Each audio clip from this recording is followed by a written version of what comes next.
This is scary.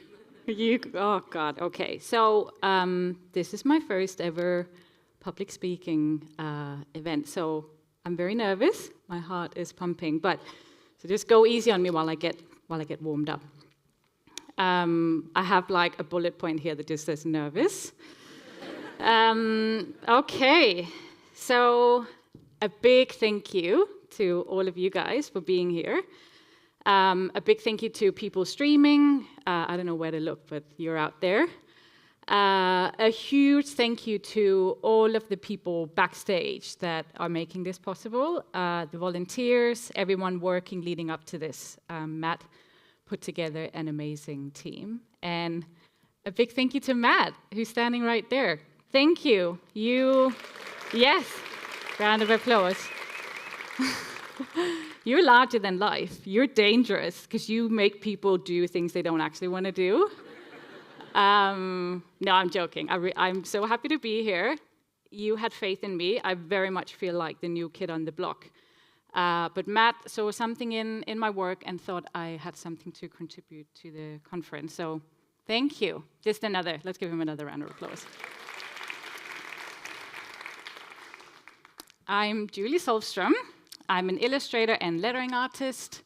I grew up in Denmark, and I now live in Vancouver, British Columbia. And I actually used to live in Melbourne for a long time. And Canadians and Australians, you're quite similar, just good, kind-hearted people. You guys swear a lot more.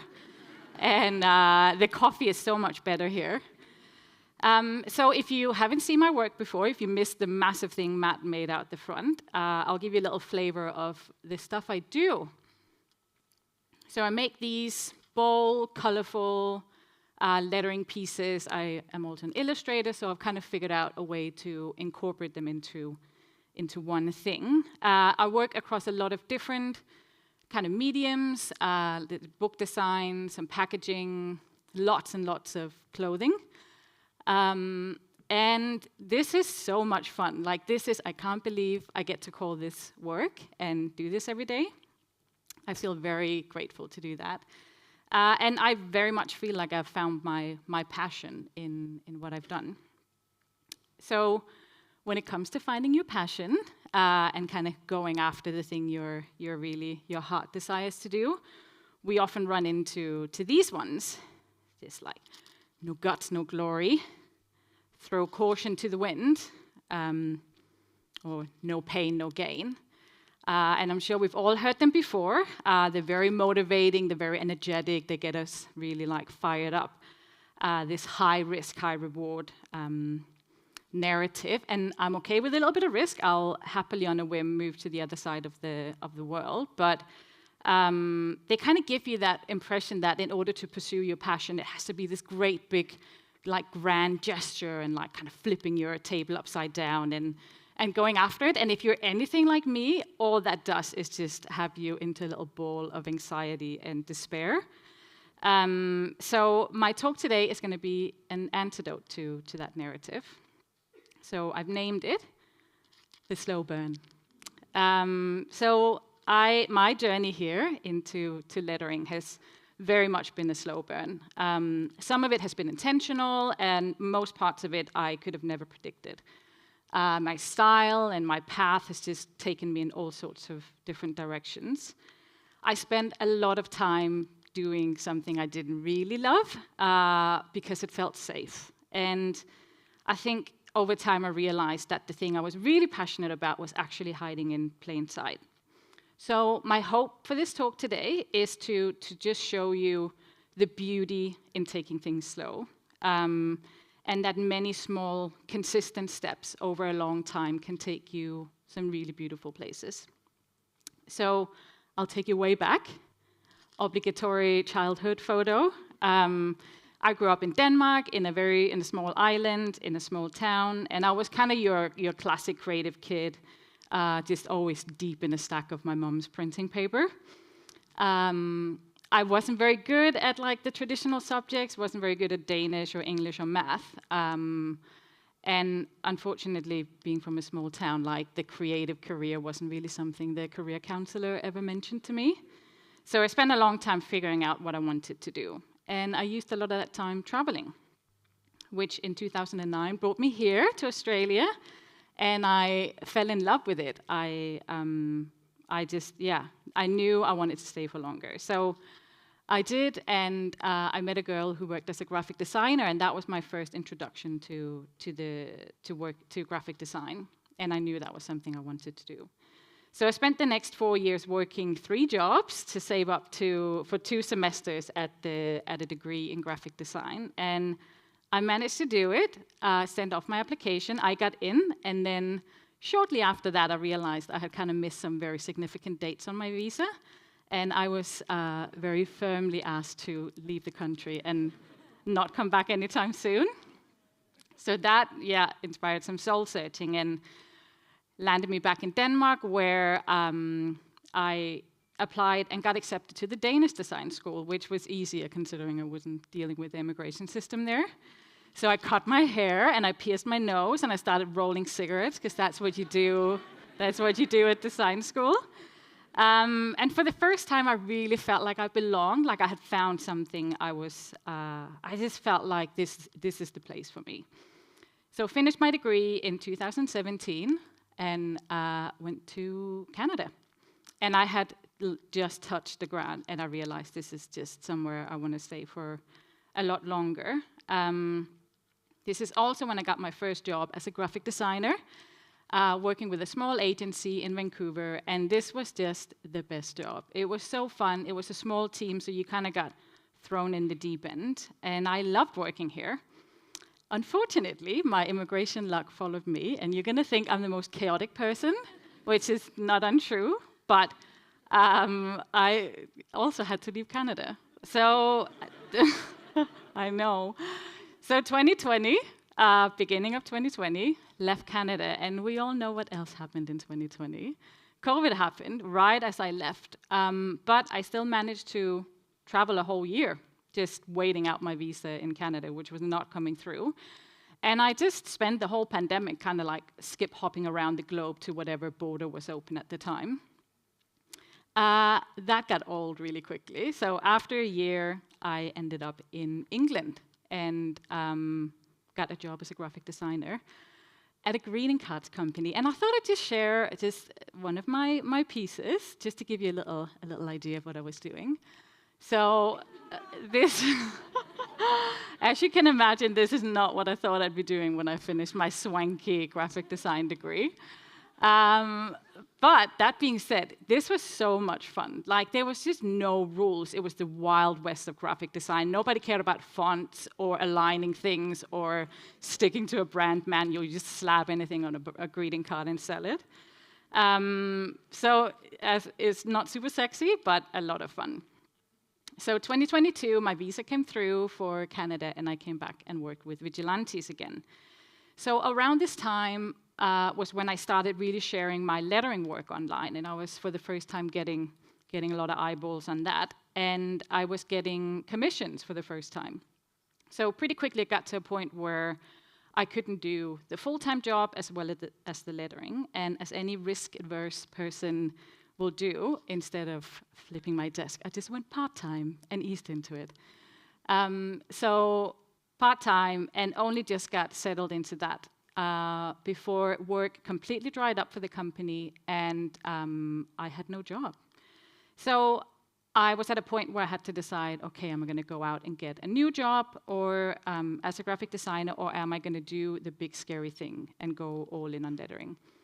So in 2023, last year, I did the big scary thing and went all in on lettering. Signed my business and got started. 6 months later, this happened. I hit my first slow period. So any freelancer is going to tell you this is going to happen, and you think you're ready. But when it happens, it's scary as hell. And I just spent 2 weeks of panic applying for any job under the sun. There was like a yoga studio manager. There was a dishwasher, anything. Nobody called me back, not a single person, which was even scarier. What freelancers are also going to tell you is that work does pick back up. So 2024, work picked up, and today I get to draw letters for a living. So that has introduced some really fun projects. I did this T-shirt for the punk rock band A Day to Remember. I did a cover for one of my favorite poets. Did a whole line of clothing for the Canadian retail assignments. Worked on some really fun coffee bag packaging. Did a poster about cheese. And I worked on some really nice personal projects, just self-initiated work, like this brewing packaging design. Silverstream is the English translation of my Danish name. If I was ever to publish a book, this might be what it would look like. Or if I wanted to start a skincare company, this could be what it would look like. So here we are today. It's been 25 years of growing up, kind of, then followed by 9 years of graphic design and 1 year of lettering. So when you look at this, it's fair to assume that lettering was maybe this like recent thing or something I just fell into or this fluke. But really that isn't the case at all. These are sketches from, they're pretty bad, from 2008, 2009, when I first discovered like calligraphy and lettering, and letterpress. And what I would do is I would read a lot, and then when I came across something really beautiful, I would just feel an urge to like write it out. And it was almost like this way of consuming it more. These are sketches from my application to the Danish design school. I can't remember what the plate thing is about, but I thought I'd include it because it goes around. When I got to design school, I would use every opportunity to work type and lettering into my work.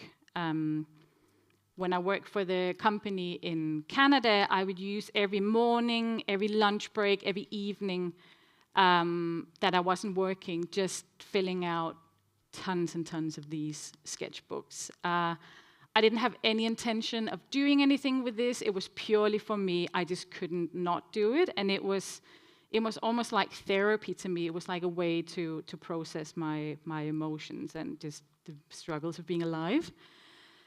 In 2020, when I, on my COVID world tour, made a pit stop in Denmark, I asked my dad if he wanted to do a project with me, and he said yes.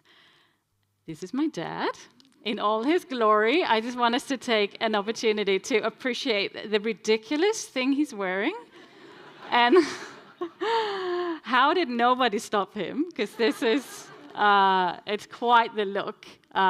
Anyways, he's going to hate that I chose this one. But this is kind of how I remember him. So my dad is retired now, but he worked for his whole life as a computer software engineer or like technician. It's so hard to explain what other people do when you really have to. But just like me, he had a great big passion on the side of his day job. And I'm just going to warn people, this is going to be a little bit loud. So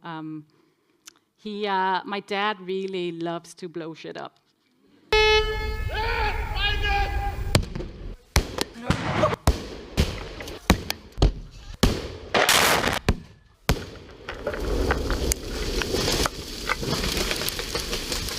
Yeah, so just for some context, like somebody asked him to do the trees. Like he's not just running around the Danish forest blowing things up.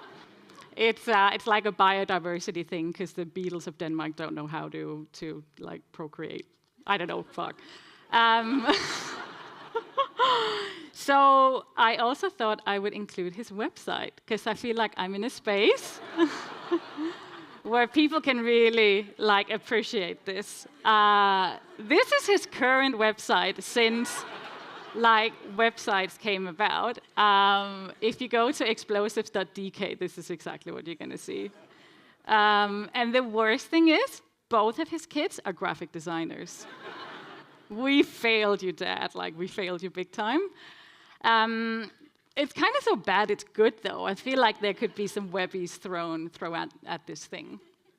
Anyways, we decided to do a project together. So I acted art director and designer and kind of creative lead, and my dad was safety officer and explosives technician. So we took 2 kilos of black gunpowder and glued it to this canvas, and then we lit it on fire.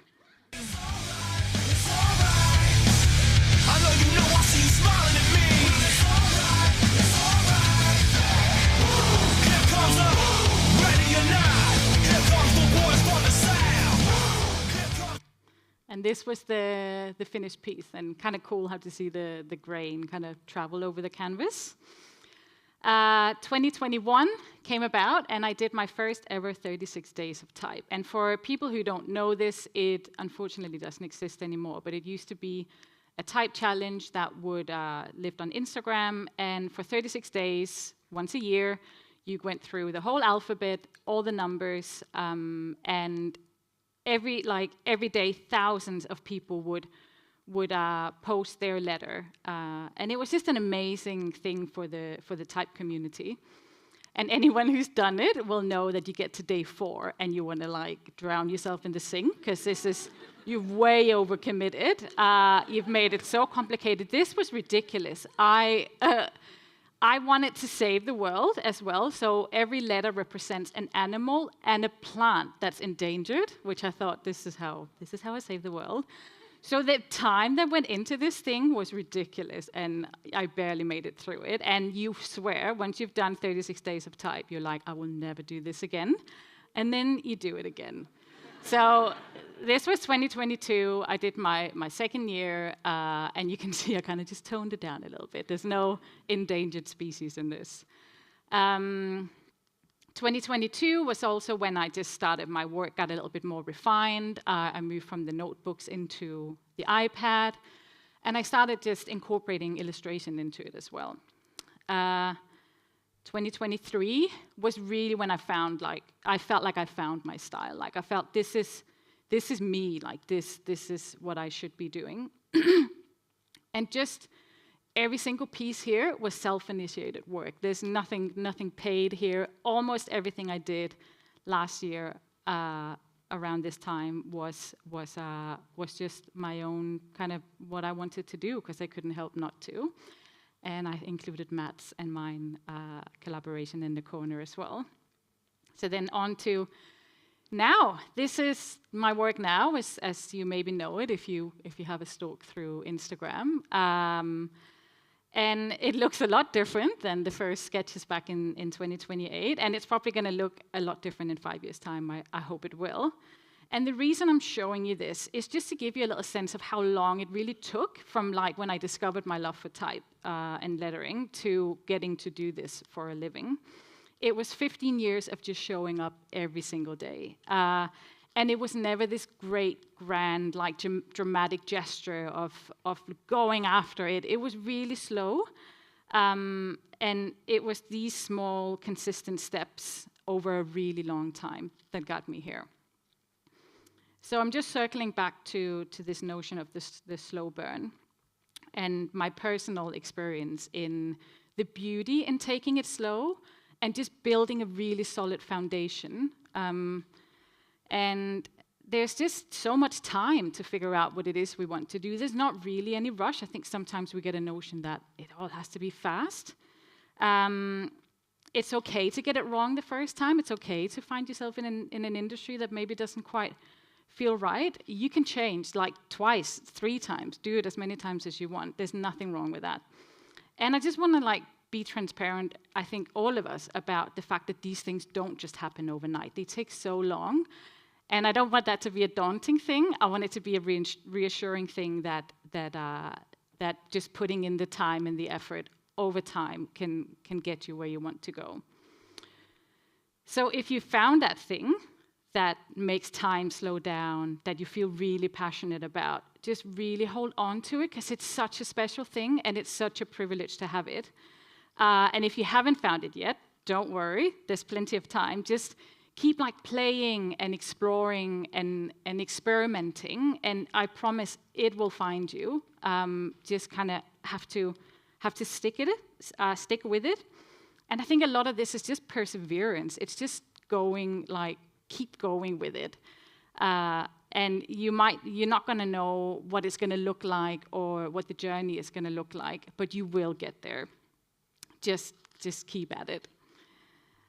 And then, as we're wrapping up, I thought I would just share some humble learnings. I don't feel like I'm in any position to give any advice, but maybe there's like a few of these points that will resonate. So this is maybe not so relevant to you guys, but maybe people streaming in. Don't piss off the Australian immigration system, because man, do they get upset with you. Like, they'll... or any immigration system. And you might be called to a conference one day and have to explain to the organizer that, yes, you would love to come, but you kind of got kicked out of the country. Make friends, like collaborate, make friends in the industry. The fact that you're all here is such a big step towards that already. It'll make you feel like you're part of something bigger than yourself, and I think that's such an important thing for our well-being. When you see someone on Instagram that you like, just go send them a message, say, hey, I love your work. I'm super excited to follow along. You're going to make their day, and you're going to help create an industry where that's just the normal thing to do. And yeah, collaborate. Like, if you're an animator and you see an illustrator that you like, just reach out, because you're going to make a thing together that you're going to be like even more proud of. It's going to be even richer. And I think having friends and feeling connected just makes this whole journey so much more beautiful. And I feel a little bit hypocritical even including this, because I haven't figured out quite how to do it. Just try not to compare yourself to others. It's such a hard thing to do, but all of our journeys are unique, and all it's going to do is lead you to insecurity and self-doubt. I think it's important that we embrace our own strengths and flaws, because in the end, that is what makes us us. Share your work. Like, art is energy, and energy needs free flow. Like, it needs to be shared with others. And it's a really scary thing, because it's this act of vulnerability, but you're going to inspire others with your work. And even if you're not completely happy with it yet, or it's not quite there, it doesn't matter, just share it. You're gonna inspire others, and you can get on with making the things you really love. And you're gonna see this thing that once you start sharing your work, you're gonna be embraced by a community that gets excited about the same things as you do, who wants to geek out on like kerning and random things. Get a life. We are not our jobs. We're so much more. And I think it's important to dedicate time to the other things in life that makes us happy. And take care of your relationships, your friends, your family, because when this gets hard, and it's going to get hard, they're going to be the ones that are going to be there to pick you up. Get some sleep. Get your 8 hours, friends.